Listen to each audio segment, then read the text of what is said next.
Hi guys, we're back with a final video on our Blue Thunder, but before we get into that I want to do some housekeeping and stash ad stuff that we've had. Starting with, on Monday I received a shop card from old Tom, Rambo 69. Thank you, Tom, for the words on the back.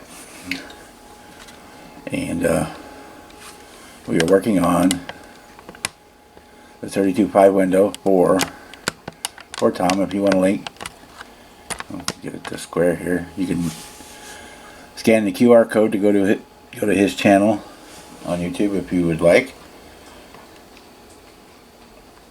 And so we are working on the 32.5 window from Revell for the old Tom Rambo 69 appreciation group build, which is going on this year, and we are making progress on it.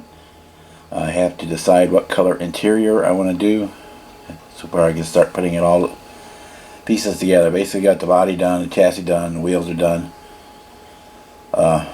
everything but the interior is finished, and to put the clear parts in, but I haven't decided what color I want to do the interior yet. So once that's done, we'll be able to move on with that. Up next,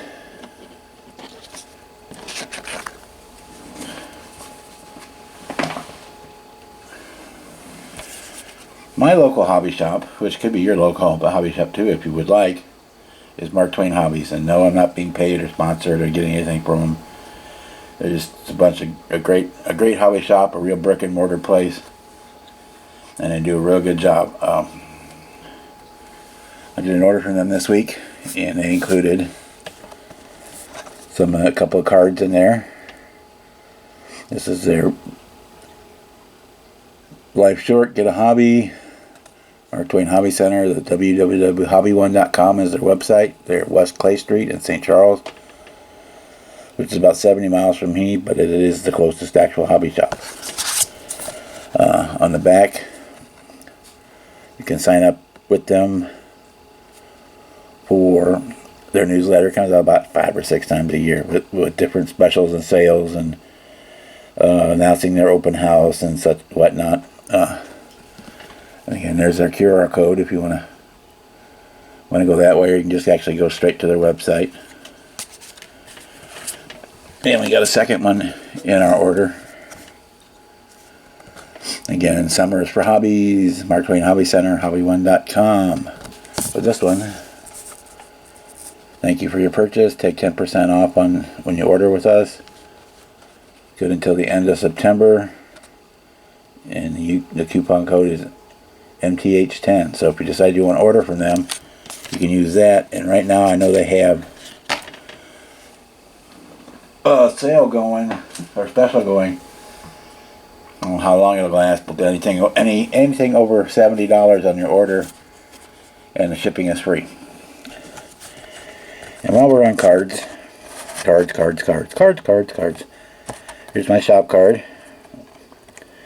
And if you would like one, you can email me. That's the email address right there, or you can get it off the description below. I'd be happy to send you a shop card, and if you have one, I'd be happy to have one in return. If you don't have one, that's fine too. When these run out, I'll probably come up with a different design. I've decided every time I restock, I'm probably going to change the design on them. But this is the current one with the B-58 Hustler on it, which is one of my favorite aircraft. Okay, so that's that. I said, well, that order I took from Mark Twain Hobby, or got in from Mark Twain Hobby, I got a bunch of paint because I was running low on paint. Some Tamiya Bright Red and pink primer. Yes, Pappy, we're going to do something in Pappy Red. I also picked this up.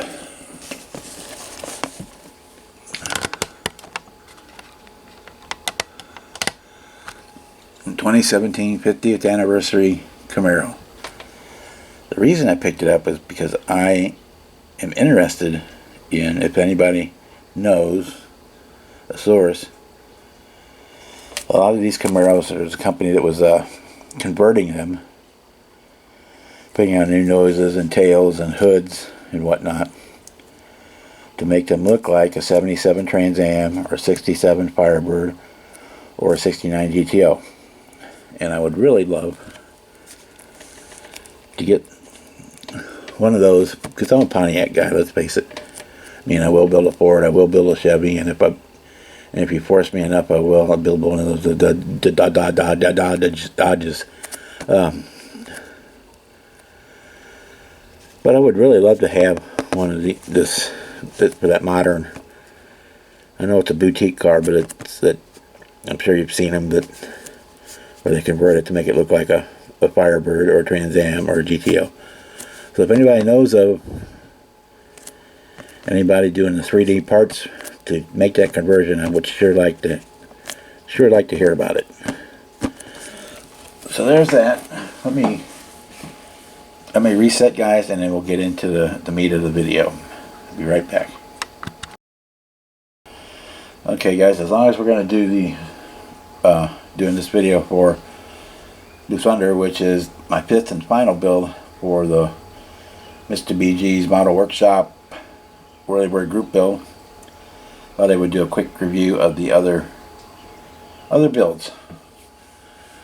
So we start out with the Ace Models Jet Ranger, which was a 1/92nd scale, I do believe. And I'm going to put links to all these videos in the description of the other builds. These things are tiny, just for an example. That's a bottle of Vallejo. There. The Jet Ranger was kind of a cool little kit. It only had about a dozen parts to it. It did not come with glass for the side windows, though. It did have a windshield, but not for the side. So we had to make those, which wasn't a big deal. It was just flat acetate. Get them done. As you can see, the main rotor does turn, the tail rotor does not. And this would fit in with basically what an HO scale model railroad with a little bit of force perspective and fit just fine. It's a little bit under scale for that. It came molded in white, but I did paint it and then put all the decals on it and did a wash, panel line washes and a little weathering to bring out what detail it did have. What detail it was lacking was definitely made up for in the Roco 187 UH-1 Iroquois. Roco is its full name is Roco Mini Tanks. Builds primarily German military post World War II West German military aircraft and tanks and vehicles in the same 187 scale, which is HO scale. And they're really good at what they do. These things are super detailed for their size, and they usually have many building options. This one could be built in the West German Air Force or Army Luftwaffe markings. It can be built in the U.S. Marines, U.S. Air Force, or U.S. Army liveries. It did come with the gun parts to make it the gunship, the externally mounted machine guns, and I think they had rockets for it too, but I decided not to add those on it. But this was a super detailed. It has windshield wipers, has pilot crew figures in it. You can see some of the detail on it. Basically fits in the palm of your hand.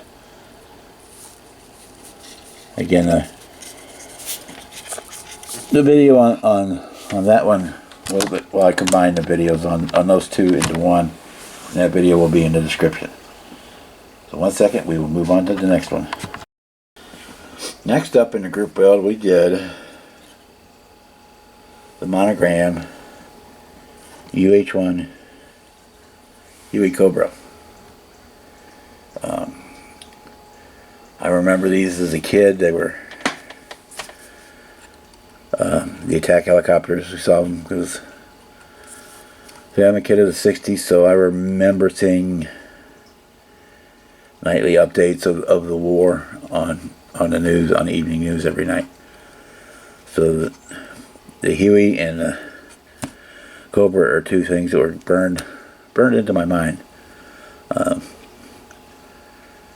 along with the Apollo program, because I was getting kid of the '60s, so space was a big deal.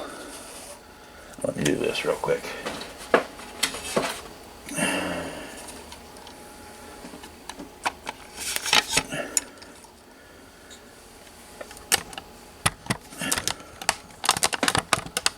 Alright.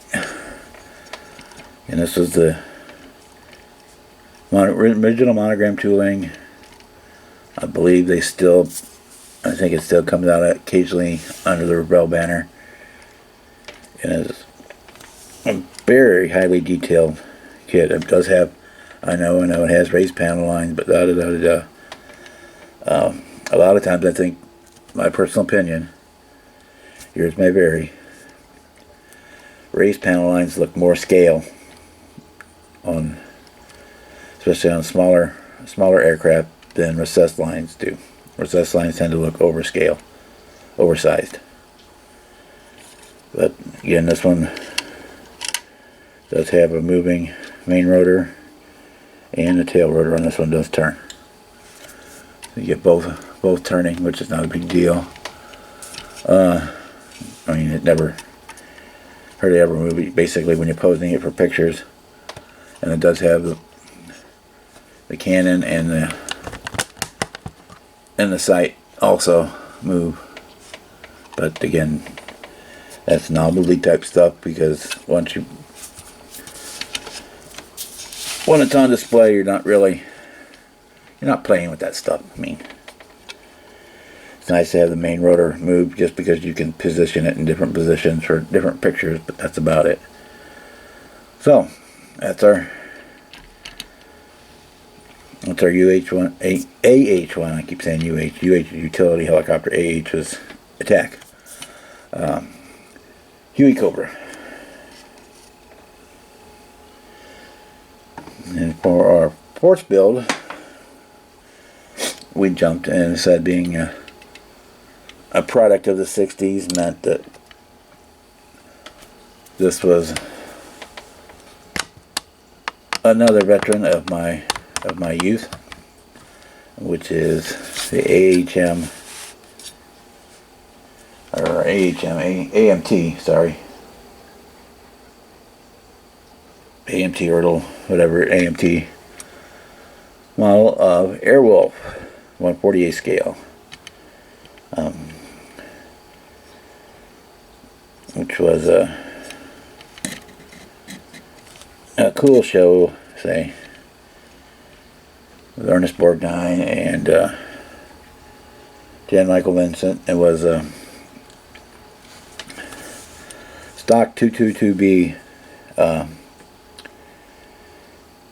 helicopter, which was a business class helicopter, and used them for air ambulances that they movie magicked up when they added these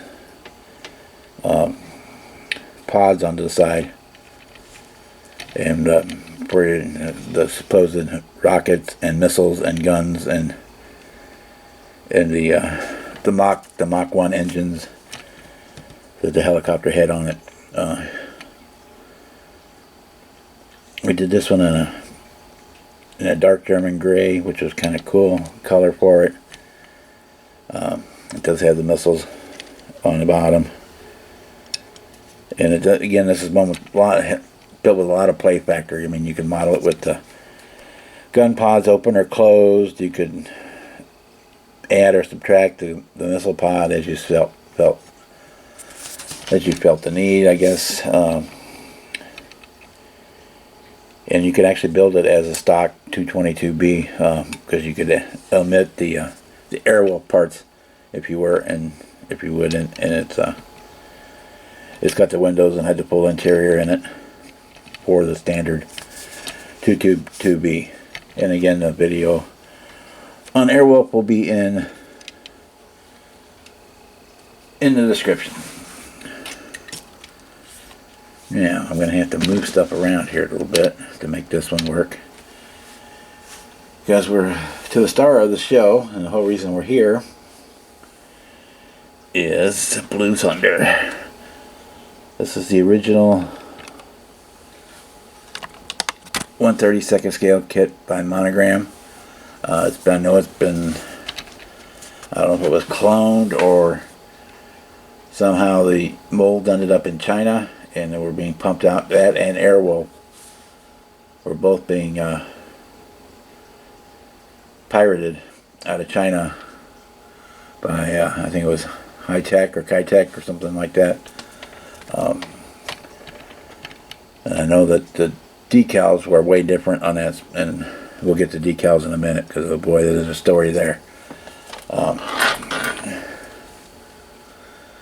Again, Airwolf was in 1/32 scale, or Airwolf, Blue Thunder, got Airwolf on the mind. Blue Thunder kit in 1/32 scale. Let me adjust the camera here.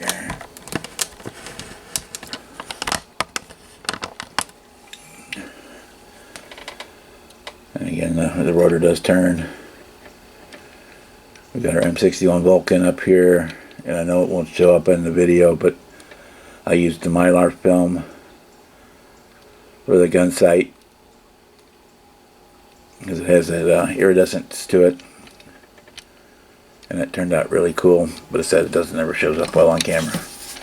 I can usually catch it in pictures, but in camera it doesn't. On the video it doesn't show it very well.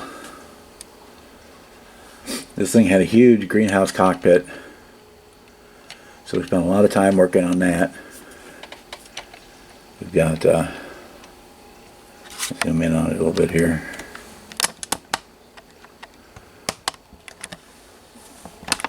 We've got Roy Snyder's helmet sitting there on the console. This doesn't come with a pilot figure, which it would have been nice to have.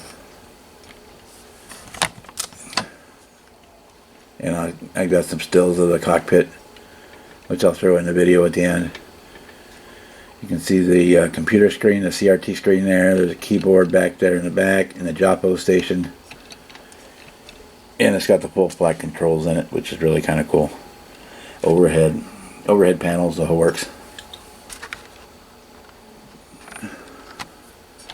We've got TV cameras on both sides. Both port and starboard. We've got our nav lights on it. We've got our auxiliary engines for the high-speed pursuit mode.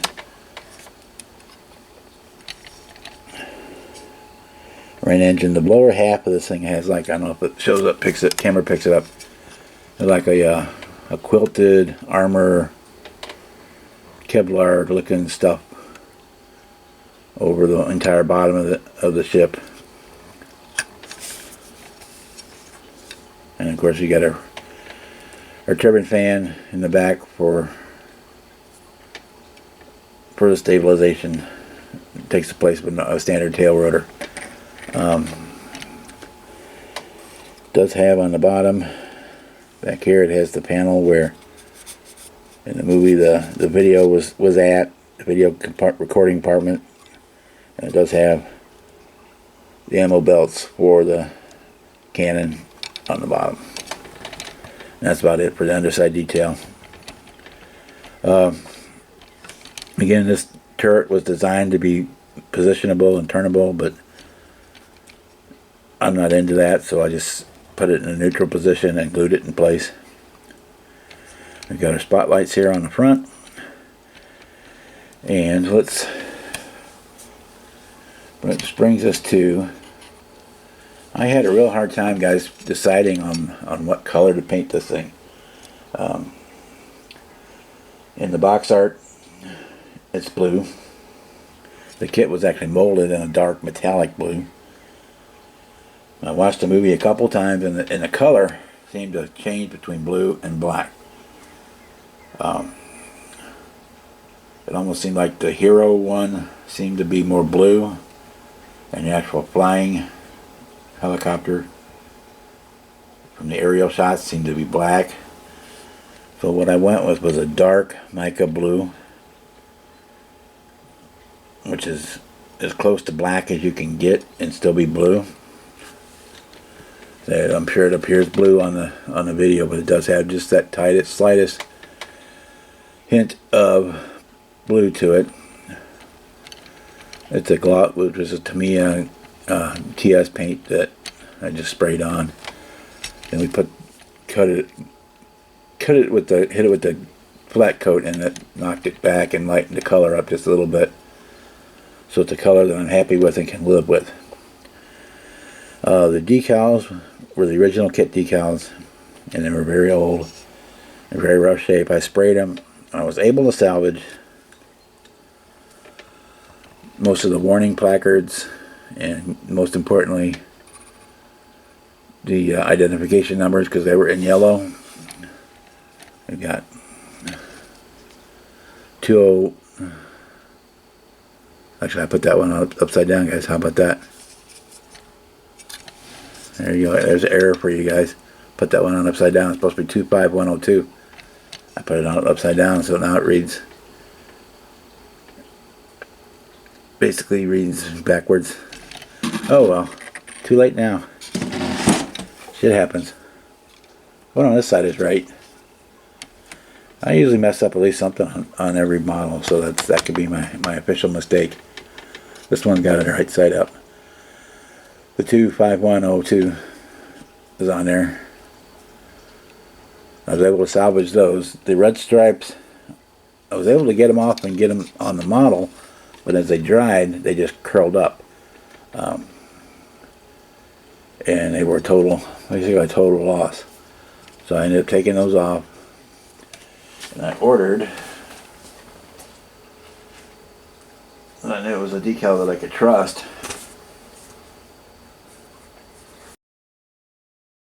I ordered some micro scale, 1/32 scale red stripes, because I knew that was a decal company that I knew I could trust, because they're big.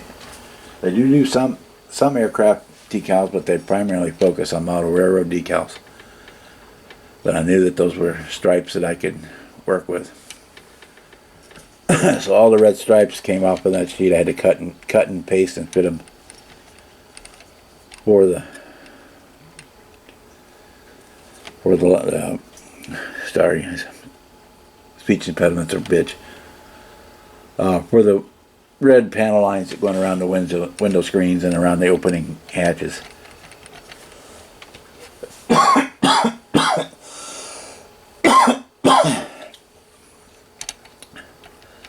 So that is Blue Thunder, which was the final entry for Mr. BG's Whirlybird group build, and be tons of stills at the end of the video if you want to stay to watch those. And if not, we will see you in a couple of days, hopefully, with an update on the Rambler 69 32.5 window. And I will be starting, when it's finished, I will be starting on the Tamiya 810, which will be my 5th and final build for Modeler's Armed Forces group build. So, till then guys, enjoy the pictures at the end of the video, and we will see you on the next one.